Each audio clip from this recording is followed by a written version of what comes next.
ಮೊಳಕಾಲ್ಮೂರು ತಾಲೂಕಿನ ಕೋನಪುರ ಗ್ರಾಮದ ಸರ್ಕಾರಿ ಪ್ರಾಥಮಿಕ ಹಾಗೂ ಪ್ರೌಢಶಾಲೆಯಲ್ಲಿ ಸಂವಿಧಾನದ ದಿನದ ಕಾರ್ಯಕ್ರಮ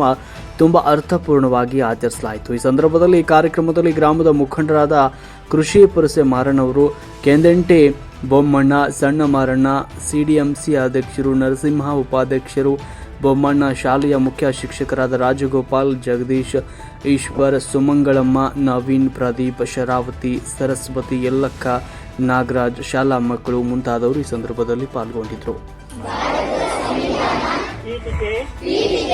ಭಾರತದ ಪ್ರಜೆಗಳಾದ ನಾವು ಭಾರತವನ್ನು ಸಾರ್ವಭೌಮ,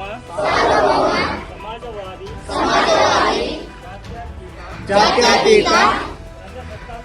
ಪ್ರಜಾಸತ್ತಾತ್ಮಕ ಗಣರಾಜ್ಯವನ್ನಾಗಿ ರೂಪಿಸುವುದಕ್ಕಾಗಿ ಭಾರತದ ಎಲ್ಲ ಪ್ರಜೆಗಳಿಗೆ ಸಾಮಾಜಿಕ, ಆರ್ಥಿಕ ಮತ್ತು ರಾಜಕೀಯ ನ್ಯಾಯವನ್ನು ವಿಚಾರ, ಅಭಿವ್ಯಕ್ತಿ,